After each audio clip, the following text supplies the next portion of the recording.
સીતારામ બધાઈને વહેલી સવારના વાગી ગયા છે 7:45.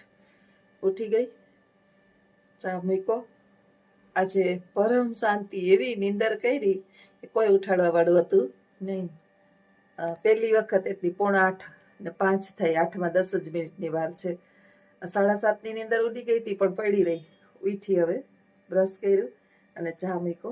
હજી તો વહેલો વયો જાય. એને ખબર નહીં, આપણે કહીએ કે જિંદગીની અંદર છે ને શાંતિ લેવાય ક્યારેક, આપણા માટે જીવાય. પણ એને સવારમાં 4 થાય ને એટલે નીંદર ઉડી જ જાય. એટલે એ 4 વાગે ઉઠે અને 5 વાગે તો એ નીકળી જાય.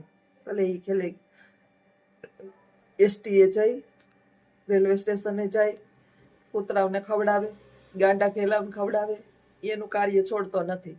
અને મને તો ઘરની આળસ થઈ જાય કે માંડ મોકો મળ્યો છે વેકેશનમાં. આજે વેકેશન પડી ગયું અને હવે 15-20 દિવસ, 21 દિવસનું છે, પણ અમને તો 15 દિવસનું આપ્યું. 1 તારીખ લગી વેકેશન છે, ત્યાં સુધી શાંતિ. તો વધારે નીંદર કરી તો અહીંયા આખું ઝીણી ઝીણી થઈ ગઈ છે. તો ચા મૂકી દીધા છે, ચા પી લઈએ, પછી વિડીયોની અંદર આગળ બન્યા રહીએ, આગળનું કાર્ય કરીએ. હવે ધીમે ધીમે વિચારું કે ક્યાંથી શરૂઆત કરું, કઈ વસ્તુ પહેલા કરું. અને હા, આજે 10મ અને 11સ ભેગા છે. 11સ છે આજે, એટલે રહેવાની છે. બાને દીધેલી 11સો પૂર્ણ કરવાની છે. આખા વર્ષની 11સ છે બા માટે. તો 2 11સ કરે છે. ઘણા કાલે કહેતા હતા ને ઘણા આજે કહેતા હતા. તો હું તો આજે રહી નાખું, કારણ કે આજે એટલા માટે રહી નાખું કે આજે અજીતને ગુરુવાર છે અને મારે 11સ એટલે 2 થઈ જાય ભેગું, એટલે નિરાત. તો આગળ વિડીયોમાં બન્યા રહેજો. ચા પી લઉં. એ દવા છે ને બધી હામી રાખી, નહીંતર હું ભૂલી જાઉં. પછી અડધી દવા આ જે અસ્તવ્યસ્ત બધું છે. અને અમારું આ ચાપલું જે છે ને એ સેટીની નીચે ગરીને હૂતું છે, આમ આઘું આઘું. એટલા માટે સેટી નીચે ગરીને હૂતું છે. જ્યાં બધું સફાઈ અભિયાન બાકી છે, આજથી હવે ધીમે ધીમે ચાલશે. અને અત્યારે વાગી ગયા છે ઘડિયાળની અંદર રાઈટ 8:30માં 5 મિનિટની વાર છે. 8:30 ને 8:30માં 5 મિનિટની વાર છે અત્યારે. અને ચાપલી એટલા માટે સેટી નીચે કરી જાય કે ફટાકિયા પડે ને તો બીવેસ બહુ જ. આખી રાત લગભગ 12 વાગ્યા સુધી, આપણે તો દિવાળી આવી જ ગઈ છે સિટીની અંદર, એટલે ટેણિયા ને મેણિયા ને સતત ચાલુ જોઈ ફટાકડા ફોડવાનું. તો એવી બીવે ને કે સેટી નીચેથી બહાર જ નથી નીકળતી. કૂતરા પશુ જે છે ને પશુ, એને અવાજનો ભય બહુ લાગે, બહુ જ અવાજનો ભય લાગે. એટલે એ સેટીની બહાર નહીં નીકળે. અને પરમ શાંતિ છે. જો કે દોડાદોડી તો આમે નથી કરતી, નહીંતર દોડાદોડી કરતી હોય ને તો બીજું કંઈ ન કરે. આપણી પાસે આવીને એમ કહે કે મોબાઈલ મૂકી દે ને મને ખંજવાડ. પશુ પ્રેમને સમજે, એ માણસના પ્રેમને, એને ઘરની અંદર રહેતું હોય ને એટલે એ બીજા પશુ હારે ન રહેતું હોય, એટલે એ આપણા જેવું થઈ ગયું હોય કે બીજા હારે વાત કર, મારી હારે વાત કર. તો હેર કલર થઈ ગયો, આઈબ્રો થઈ ગયો, કંઈક મોઢા સામું જોવાય એવું થયું. માણસ જે છે ને થોડુંક તૈયાર થાય ને એટલે પોતાની ઉંમર કરતાં છે ને 2 વર્ષ નાનું લાગે એવું મને દેખાય, કદાચ એવું લાગે. પણ અંદરની મેં કાલે વાત કરી એમ સુંદરતા તો અંદરની સારી. બાહ્ય દેખાવ તો બધા આડંબર છે. રૂપરંગને બહુ મોહાવું નહીં. રૂપરંગથી કાંઈ વળવાનું નથી. ભલે આપને રૂપાળું માણસ ગમતું હોય, પણ થોડા તો કુંભારના ગધેડાઈ હોય. તો આગળ વિડીયોની અંદર બન્યા રહેજો, કંઈક વાત આપણે કરીએ. ઓલી બારોબાર કૂતરી છે ને જારીને ભટ ભટ ભટ કરે છે, એટલે એને જમવાનો ટાઈમ થઈ ગયો છે, કારણ કે 8:30 વાગી ગયા છે. આજ મોડું થઈ ગયું. કાયમ સ્કૂલે જઈએ ને ત્યારે અમે 7:30 જમવા આપી દઈએ, પછી અમે જઈએ. આજે મારે મોડું થઈ ગયું તો એને આપી દઉં. રોટલી ટાઢી આજે ગરમ નથી કરી, બપોર સાંજની ટાઢી પડી, કૂતરા બિચારા ટાઢી એ ખાઈ લઈએ. તો મારે આજે અમારા 11સ ને ગુરુવાર છે, એટલે મેં સાંજે જ બધી કરી નાખી હતી. તો હાલો એને દઈ દઉં, પછી વિડીયોમાં આગળ બન્યા રહેજો. આ વાળ સેટ કર્યા છે મેં, સરસ મસ્ત વાળ સેટ કરી લીધા. ઓલા તો નથી કરતી, આપણે શું કહેવાય, સ્ટ્રેટ વાળની જરૂર નથી, મારા વાળ સ્ટ્રેટ જ છે. એટલે કેવા કર્યા છે એ ચોક્કસ જણાવજો.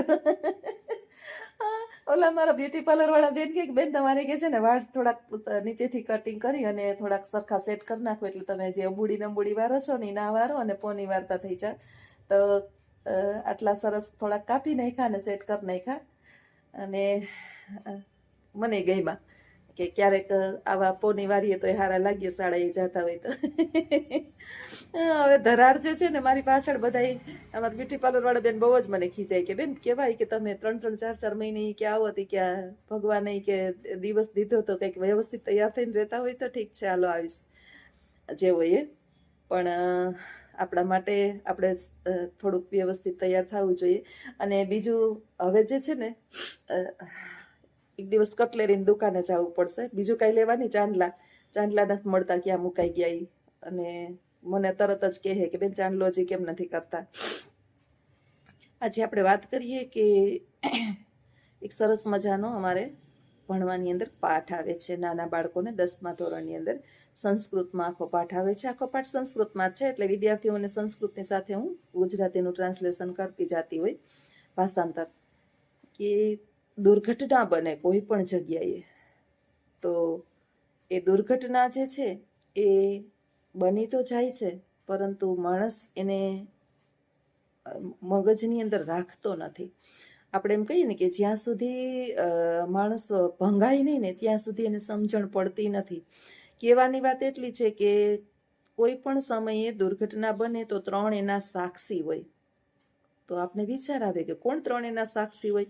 એટલે સરસ મજાનો એનો જવાબ છે કે એક તો જે છે ને પથ્થર, દિવાલ, રોડ, સડક, એક પેલો સાક્ષી, બીજું સાક્ષી પશુ પક્ષીઓ અને ત્રીજો સાક્ષી માણસ. આમાં 3માંથી કયો સાક્ષી જે છે એ મનુષ્ય દુર્ઘટના બનેલી આકસ્મિક ઘટના એ મદદ કરી શકે? તો કે પથ્થર તો નિર્જીવ છે, એ તો એમનેમ રહે ત્યાં ત્યાં. પશુ પક્ષી જે છે એ તો બિચારા વાચાહીન છે અને ગભરાઈને ત્યાંથી અવાજને કારણે ભાગશે.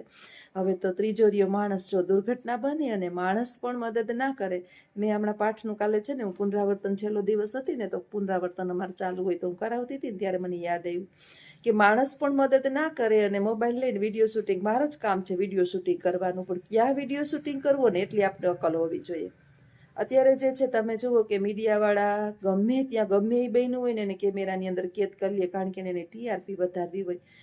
દુર્ઘટના બને ને ત્યારે TRP હામું ના જોવાય, આપણા વિડીયો હામું ના જોવાય. હું ક્યાંય એવું શૂટ ના કરું કે આ જગ્યાએ આ ઘટના બની. અઘટિત ઘટનાને મોબાઈલની અંદર કેદ કરાતી જ નથી.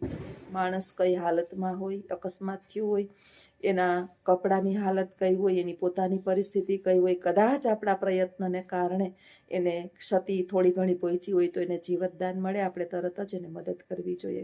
એનો વિડીયો શૂટિંગ ના કરવું જોઈએ. કદાચ આપણે મોડું થતું હોય ને તો વાંધો નહીં, પણ આપણે ઊભું રહી અને એને હેલ્પ કરવી જોઈએ. આપણે સક્ષમ ના હોઈએ મદદ કરવા માટે તો અત્યારે બહુ સરસ મજાની સુવિધા છે 108ની. એવી નિર્જન જગ્યાએ કોઈ માણસ ઓછા હોય અને આપણે ત્યાં હોય તો આપણે આપણી માનવતાનું કાર્ય કરવું જોઈએ. આ વિદ્યાર્થીને હું કહેતી હતી કે એક વખત શાળાએ હું જતી હતી અને મારે હાલીને જવાનું. એ સમયે એક તો હાલીને જઈએ, કોઈ મૂકવા તેડવા વાળું નહોતું, બહુ ઘણા સમય પહેલાંની વાત છે. અને અમારે વચ્ચેની એક જગ્યા આવે, ત્યાં એક બિચારી છોકરી સાયકલ માથેથી પડી.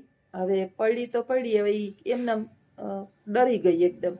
હવે નથી આપણે છોકરીને ઓળખતા કે નથી કોણ છે ક્યાં છે, અને એક તો એવો સવારનો વહેલો સમય ને કે આપણે શિયાળામાં અંધારા જેવું હોય, ડર લાગે, આપને ડર લાગે કે અહીંયા એકલા બધાને ઊભું. છોકરી બિચારી ડરી ગઈ. હવે એ સમયે આપણે કાંઈ હુંચકો ન પડે તો એ સમયે આપણે થોડીક વાર એની પાસે બેસીએ અને ઉઠાડવાના પ્રયત્ન કરીએ. પાણીની બોટલ આપણી હોય આપણી પાસે તો એની માથે થોડુંક છાંટીએ. અને એ સમયમાં તો મોબાઈલ નહોતા કે આપણે 108ને ફોન કરીએ, એટલે થોડીક બુદ્ધિ ચાતુર્યનો ઉપયોગ કરી અને થોડીક વાર એના માટે પ્રયત્ન કર્યા. એવું બધું કંઈ એને મેજર લાગ્યું નહોતું, પણ ગભરાઈ ગઈ હતી એટલે આંખ બંધ કરી ગઈ હતી. ભાનમાં આવી પછી એ બાલુબાની વિદ્યાર્થીની હતી અને એ ગઈ કે મેડમ ખબર નહીં કે હું ચક્કર આવીને પડી જ ગઈ, આ જગ્યા ખરાબ છે. બેટા એવું કાંઈ ના હોય, આપણે નીંદરમાં હોઈએ, સરસ મજાનો ઠંડો પવન આવતો હોય એટલે મને ઘણી વાર નીંદર આવી જાય. એટલે આવો ભ્રમમાંથી કાઢી અને એને પાછી એની શાળાએ મોકલી દીધી અને હું પણ મારી કોલેજે વહી ગઈ. તો ક્યારેક ક્યારેક આપણી સાથે પણ આવી ઘટના બને તો આપણે ઘટના જે છે એ નજર અંદાજ ન કરવી જોઈએ અને આપણા કારણે કોઈ પણ વ્યક્તિનો જીવ બચે એવા પ્રયત્ન કરવા જોઈએ. સવારમાં તમને એમ થયું કે મેડમ સલાહ આપે છે, સલાહ નથી, આપણા જીવનનું એક કર્તવ્ય છે અને કર્તવ્યને પૂરી રીતે આપણે પાલન કરવું જોઈએ. અને બીજું કે ઘટના બને છે ને તો એના પાછળના કાંઈક પણ કારણ હોય છે. વાહન અકસ્માત થાય તો શેને કારણે થાય છે? ગતિ ફૂલ છે, મોબાઈલનો ઉપયોગ કરીએ છીએ, નશો કરીને વાહન ચલાવીએ છીએ, કાંઈક ને કાંઈક જવાબદાર હોય છે. એમનેમ જ દુર્ઘટના બનતી નથી. કાંઈક પણ ઘટના બને ને તો એની પાછળ કાંઈક કારણ હોય, અને ભગવાન તો મૃત્યુનું બાનાધારી થતો જ નથી, અને આવી કારણો જ મૂકે છે. કારણ કે દુર્ઘટના વિમાનની થઈ હતી તો વિમાનમાં વધારે વજન હતું, અને પેટ્રોલ હતું, ડીઝલ હતું, જે હોય આ બધાના મૃત્યુ ચોક્કસ હતા. પણ આપણે થોડાક એમ કહીએ ને કે ચેતતા નર સદાય સુખી. સાયકલ લઈને આપણે નીકળવું હોય ને તો જોઈ લેવાય કે હવા છે ને, સ્કૂટર લઈને નીકળવું હોય ને તો થોડીક વખત જોઈ લેવાય બ્રેક બરાબર ચાલે છે ને, પેટ્રોલ અંદર છે ને, વાહનમાં કંઈ વાંધો નથી ને, તો થોડુંક આપણે વાંધો આવે નહીં. તો આવા વિચારો જ્યોત્સનાબેનને ઉઠીને આવે છે, ને હવે બસ જો કામની તૈયારી કરું. હા, 9 જેવું વાગવા આવ્યું છે, તો ધીમે ધીમે શરૂઆત કરું. વિચારું કે ક્યાંથી શરૂઆત કરું.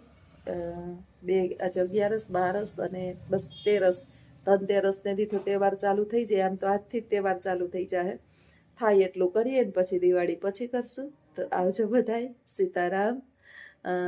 દિવાળીની 11થી માંડી અને હવે દિવાળી સુધીની બધાને ખૂબ ખૂબ શુભકામના. ભગવાન લક્ષ્મીનારાયણ બધાના ઘરમાં વાસ કરે. લક્ષ્મીની પૂજા કરવાથી માત્ર લક્ષ્મી આવે નહીં, નારાયણનો જાપ કરવાથી માતા લક્ષ્મી જે છે એની સાથે ચોક્કસ આપણા ઘરની અંદર પધારશે.